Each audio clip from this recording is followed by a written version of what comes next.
If you cut one more thing in my house, I'm going to take the scissors, look at me, and I'm going to cut its head off. Grandma will be so mad. I wish I could say that I cannot believe what has come out about Ruby Frank, who is the mom from 8 Passengers, which if you guys follow family channels and the drama surrounding them, I'm sure you've heard of 8 Passengers. You've probably already heard about this story because it's huge right now, because what the...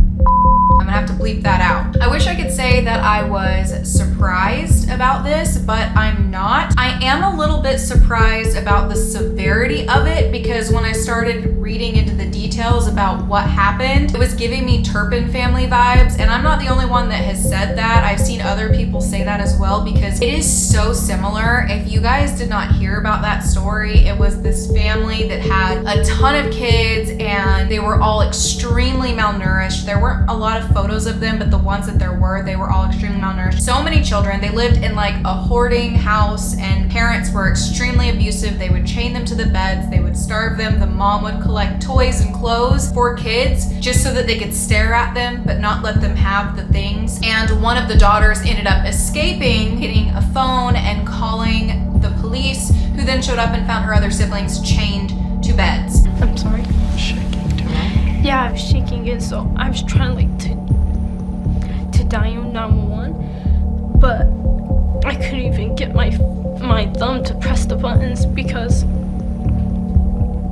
I was shaking so bad. So they were obviously arrested as well, and there's some similarities in this. When I heard it, I was so disturbed. So if you guys don't know about some of the things with 8 Passengers, I'm gonna tell you guys about them, but you may have. Let me refresh your memory. 8 Passengers used to be a YouTube channel where they would post vlogs exploiting their children. Are they okay? Are they okay?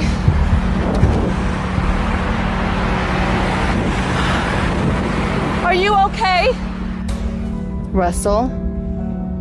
This was my first car crash. People who vlog their kids and they use their kids' big moments or videos where they're crying or upset about things, and they put them in vlogs, give it a dramatic title, post their child's face in the thumbnail, and blast it all on the internet for random strangers to see, and then collect profit off their kids. Get out from underneath my bed. Right now. You wrote that song, Dead Skin. You're gonna have to write, I'm dead now, because you're in so much trouble. You're going straight to bed, and you don't get dessert today. We're all gonna go out and get a cookie. And play a family game. Eve, you cannot be in my room and do that. I was looking and looking and looking for Eve, and I was like, why isn't Eve at the dinner table yet? She usually comes to dinner as soon as I call her. And then I go looking outside. We've been looking for 30 straight minutes, and then I found this. You only got a little gist of it on camera.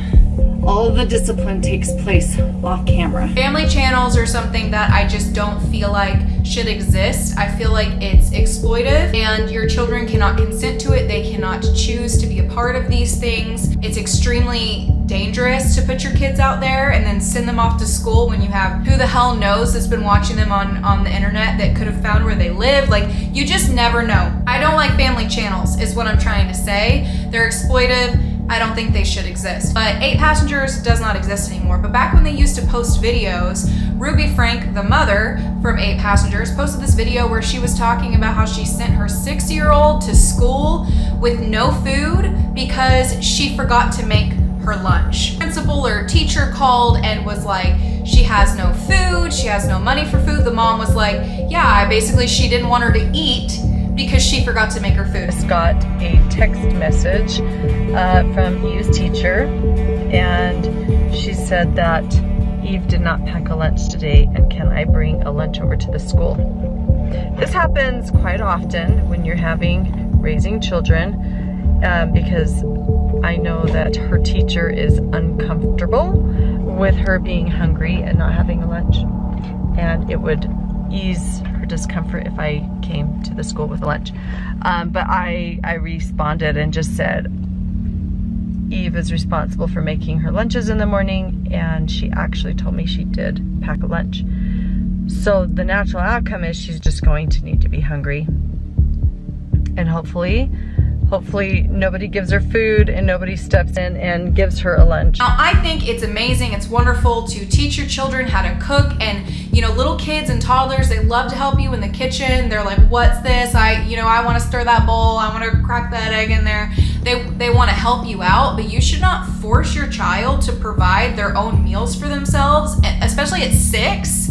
And then when they forget to do it, which is completely normal because their brain isn't fully developed yet for them to remember things like that, that's an adult's job. When they then forget that, to punish them and not let them eat. That makes another part of this story so disturbing to me. Nobody was really listening about how abusive this was, because if they had been years ago when that happened, maybe these kids would have been out of this situation before what I'm about to tell you happened. There was another one of their kids who in the past, they sent off to a wilderness camp because they said he had behavioral issues. My bedroom was taken away for 7 months and then you give it back like a couple weeks ago. I don't think our viewers know that. Sleeping on a beanbag. I've been sleeping on a beanbag since October. And they gave my room back like 2 weeks ago. Oh, I'll give you the reason why I lost my bedroom. I think so. And this is the reason. At least this is the reason that's in my head. So pretty funny, but now that I look back, I mean, it's pretty depressing. No, we never told our viewers. That I woke Russell up at 2 in the morning and told him that we're going to Disneyland and he has to pack. And he got up and made his bed all neatly and then packed all his clothes in the suitcase. And then he walked out the door and I'm like, Russell, and he's like, what? And he's all happy. Has his sunglasses on. Do you think it's funny? Because And then I walked out. if you think it's funny, then that was 7 months ago. Maybe you need longer without a bedroom. It was not funny. Russell got the big bedroom and Chad got the smaller bedroom, and Russell's bigger bedroom also had a bathroom. But what you guys didn't know was Chad didn't get any room. He didn't get anything. He was sleeping on the floor in the family room. If you guys have heard about those camps, the one like where Paris Hilton got sent to, there's a lot of abuse that goes on in these places, and I don't think they should exist. I'm sure some of them have good intentions. I'm sure some parents who send their kids there have good intentions, but more often than not, you hear a lot of abuse stories, and you hear, a lot of these kids who got sent there didn't have very good parents that sent them there to begin with. Ruby Frank and her husband, they're no different. They sent one of their sons to those places, and there's just been some questionable things in the vlog. Like, she posted this video of her son who accidentally broke her favorite casserole dish, and the fact that these family channels, people like her, think to grab a camera in these moments and start recording their child who is crying. So sad. Don't come down here. It's all broken. I bought the... Thank you, honey. Are you really crying? Russell? Oh, honey. Oh, honey. This was my favorite casserole dish, and it had a lot of meaning to me. As a mother, I cannot imagine. When my son's crying, I go to him to comfort him. I definitely don't pull out my camera and go, oh, look what you did. Okay, hold on, let me go upload it to the internet now. I feel like I'm yelling right now because I'm just so disturbed by this. Apart from Turpin family, you know who she also reminds me of? She also reminds me of Lori Vallow. Lori Vallow Daybell, you guys heard about that one, who ended up murdering her children. She gives me her vibes, especially in this clip right here from a podcast she was doing where she was talking. I'm telling you, I was making millions, and I left it because my kids were being hurt. With entitlement, they were being hurt. With people's advice, and they didn't have a mother up the front saying, I don't care what the world's opinion is. This is the truth, and this is where I stand. And fortunately, I had a chance. I had them in my home long enough to do it, and I'm not going to lose them.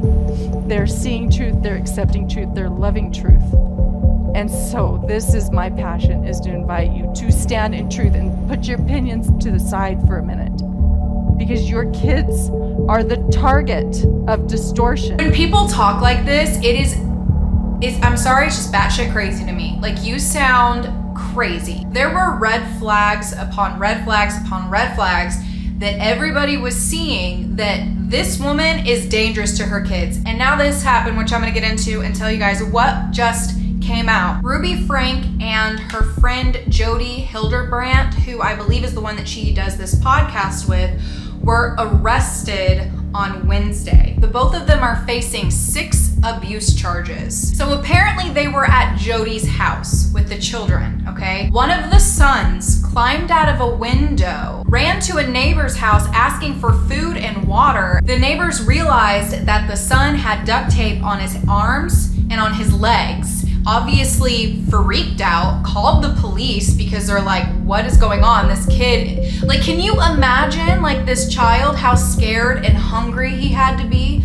to climb out of a window and go to a house of somebody he doesn't know to ask for food and water. And he didn't even go and ask them like, hey, can you call the police? He went to them to ask for something to eat. Like, that is so sad. That like breaks my heart. And they obviously called the police. The boy was taken to a hospital where he was put on a medical hold due to his deep lacerations from being tied up with rope and from his malnourishment. This is what the arrest records say. Now, Ruby Frank's daughter was also later found malnourished in Jody's house and was also taken to the hospital.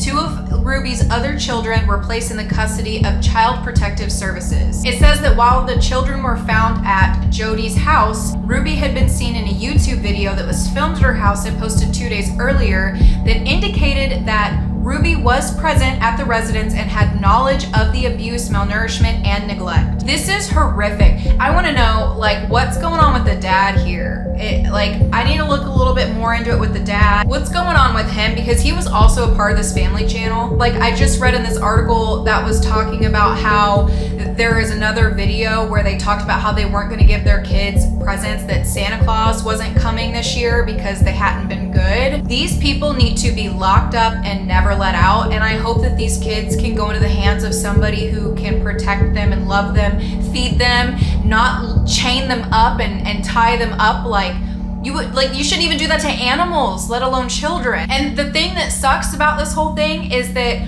when they're put into the foster care system, that isn't any better. I know I keep bringing up the Turpin family, but a lot of those kids were put into that system and got put in abusive homes where they were being treated just as bad as their parent. And some of them had money that was donated to them that was stolen from them. The foster care system is a scary place, and like, that's a whole other issue. It's just so sad because they had an opportunity to love and protect their children and to take care of them, and they chose to do this. And you have to be so sick, like a next level kind of sick. I can't even comprehend or understand. Like, it just doesn't make any sense to me how you can grow a child in your belly, give birth to this child, and then treat them like that. I will never be able to understand it, but people like that need to be locked up. And actually, why don't you tie her up with duct tape and chains and rope and starve her, because she's apparently doing that to her kids, so I think that she deserves that, in my personal opinion. Now, I'm curious to see what else comes with this, because this is just the only information that we have at this time, and I'm sure there's going to be more things that come out. I know that her sister just recently did a video, but I have so many questions. Like, the people that were a part of their extended family or friends, like, wouldn't they have seen something? I'm confused. Like, if they were clearly malnourished to the police officers, did nobody else around them think that? I also just want to say there are so many people online who've been calling this out for a really long time. There's been change.org petitions and things like that where people have been trying to do something about this and nobody's been listening to them. I also I feel so much for that little boy that was in such desperation for food and water that he climbed out of a window and went to a stranger's house. Like,